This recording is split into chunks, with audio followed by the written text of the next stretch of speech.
Sabi nila, masarap magmahal kapag mahal ka ng taong mahal mo. Pero paano kung iyong taong inaakala mo na mahal ka ay kusang bibitaw? Worst, kahit anong pilit mong kalimutan ito, hindi mo magawa-gawa. Deserve ba talaga natin na masaktan para matuto? Enero 15, taong 2021. Hindi sinadyang narinig ko ang pagtaas ng boses ng mama ni Ross, girlfriend ko. Iyong pakiramdam na para akong binuhusan ng napakalamig na tubig. Dahil sa sakit na sinabi nito. Tanging pagkuyom ng mga kamao ko ang nagawa ko. Ang sakit lang kasi, parang tumagos hanggang buto ko. Hiwalayan mo yung si Kevin, hanggat kayo pang magtimpiros. Ngayon pa lang, magdesisyon ka na sa buhay mo. Agad akong tumalikod at napayuko. Kamuntik ko rin mabitawan ang dala-dala kong tinapay at soft drinks para sana pang merienda namin ni Ross. Hindi ko tinapos ang panenermon ng nanay ni Ross. At baka mas lalo lang iyong magalit kapag makita ako. Nagdesisyon akong tumambay sa treehouse na ginawa ko para tambayan namin dalawa. Kahit masakit, ngumiti pa rin ako habang katext siya. Alam ko na, bago na naman irarasan niya at alibay para maiwasan ako. Sensya na mahal, may pinagawa sa akin si mama.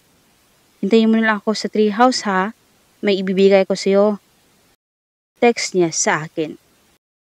Sa simpleng text niya, simbilis naman ng hangin na bura ang sakit nararamdaman ko. Oo, nasasaktan ako. Tao rin naman ako. Kahit alam kong nagsisinungaling siya, nagawa niya akong mapangiting muli. Mahal ko talaga si Rose. Pero inabutan ako ng gabi kakahintay sa kanya. Wala akong makitang Rose o text man lang nito. Kaya ko naman maghintay pero ang makita siyang may kausap na ibang lalaki para bang paunti-unti akong pinapatay dahil sa selos. Hindi niya ako sinipot sa tagpuan naming dalawa. Hindi man lang niya ako magawang tawagan na hindi siya matutuloy. Sa kabila ng yun ay ngumiti lang ako kahit ang sakit-sakit na. Mahal ko siya at alam kong mahal niya rin ako. Itinuring man ako ng mama niya na para bang basahan ay ayos lang. Mahal ko siya at wala nang makapagbabago doon. Kevin! Tawag sa akin ni Ross nang madaanan niya ako dito sa tindahan. Nginitian ko lang siya at gusto kong umiwas pansamantala. Parang gusto kong magpakalayo-layo at hindi na laging umaasa sa kanya. Uy, teka Kevin!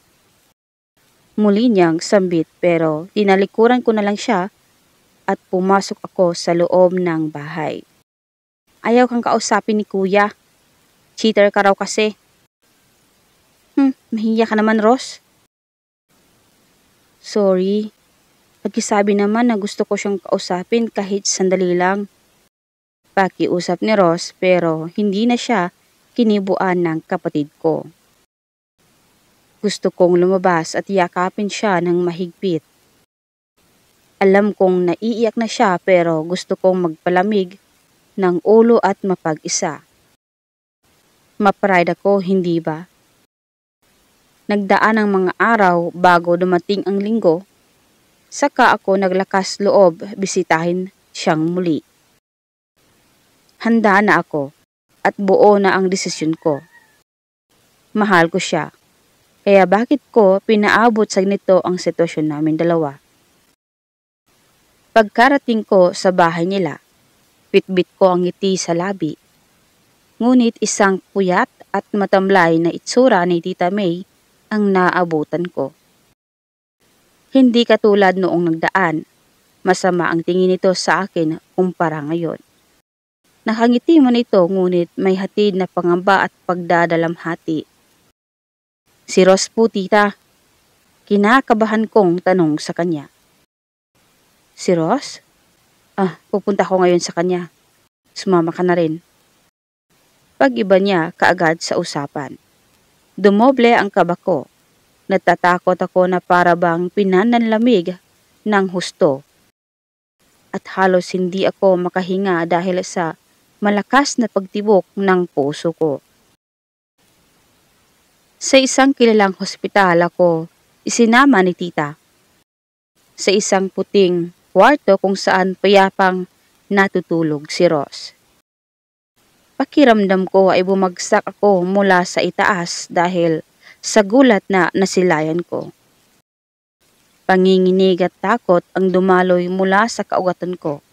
Hindi ako makahakbang at isang paghikbi sa isang sulok ang kumawala mula sa labi ko. Nakakabaklaman pero gusto kong ibuhos ang lahat ng sakit na nararamdaman ko. Matagal nang may sakit na leukemia ang anak ko. Kaya ayaw kong umibigyan, lalo sa iyo, Kevin. Garalgal ang boses na sabi sa akin ni Tita May. Pasensya na, iho. Nagkakalimot siya minsan kaya hindi ako nagkulang. Pangaralin siya. Ang sakit. Napakabata pa niya para sa ganyang sakit. Ang isiping oras na lang natitira sa kanya ay unti-unti akong pinapatay.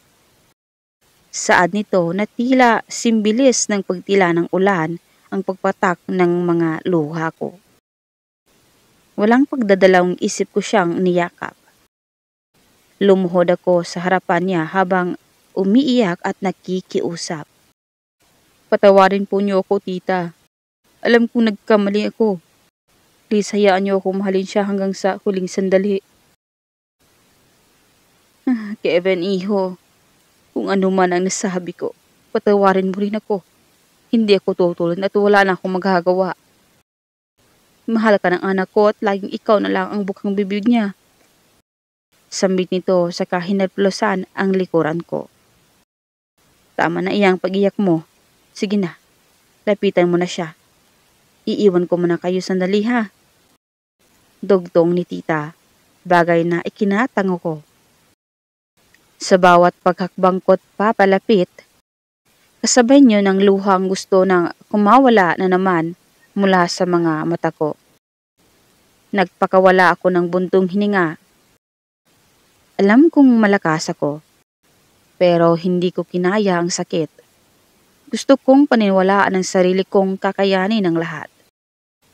Alang-alang kay Ross. Mahal na mahal ko siya. Eksaktong alas 4:15 ng hapon, nagising si Ross. Hawak-hawak ang kamay niyang unti-unti nang lumalamig. Ngumiti ako sa kanya upang sa pagdilat ng kanyang mga mata ay matuwa siya. Mahal? Mahinang sambit niya habang nakatitig sa akin. Malakas ako pero nang makitang siyang nahihirapan ay nagpapahina sa akin ng labis. Hindi ko kinaya ang hindi mapahikbi. Pinigilan ko man ang pagpatak ng mga luha ko pero animoy wala na itong katapusan. Mahal, ikaw nga. Mahal, tama na. Huwag ka nang umiyak ha. Pilit niyang nilalakasan ng boses at hinigpitan ng palad ko. Humikbi ako at tuluyan ng humahagulgol habang hinalik-halika ng likod ng kamay nito. Tama bang humiling akong buhayin siya ng Diyos para sa akin? Tama bang humiling sa kanya na nalalaban siya para sa akin? Ayoko, Ross. Lumaban ka, mahal kita, alam mo yan. Pakiusap naman. Hikbi kong hiling at pakiusap sa kanya. Hinagkan ko siya sa noo para iparamdam na totoo ako sa mga salita ko. Hindi ako handa hindi ko kakayanin. Tanging pagtango ang isinagot ko habang yakap siya at bumuhos muli ang mga luha ko. Kita kong huminga siya ng malalim. Ngumiti siya habang unti-unting lumuwag ang paghawak nito sa palad ko. Bagay na ikinakaba ko at muling napahagulgol. Bumitaw siya. Binawi siya sa akin. Hinayaan kong bawiin mula sa akin ang babaeng mahal ko. Hinayaan ko siyang palayain ako para maging malaya. Gusto kong sisihin ang langit ngunit hindi ko magawa. Iyon ang kagustuhan ni Ross. Ang masaktan ako at iwan ng nag-iisa. Kahit nawala man siya sa akin. Hindi dahilan niyon para magloko ko at gumawa ng katarantaduhan sa buhay. Bagkus ipinagpatuloy ko ang buhay ko. Si Ross, siya ang rason bakit gusto kong mabuhay. Hihintayin ko siya. Aasa ako sa pangalawang buhay. Si Ross. Siya ang babaeng mamahalin ko habang buhay. Wakas. Maraming salamat sa pagkikinig. Shout out po sa Dream Team.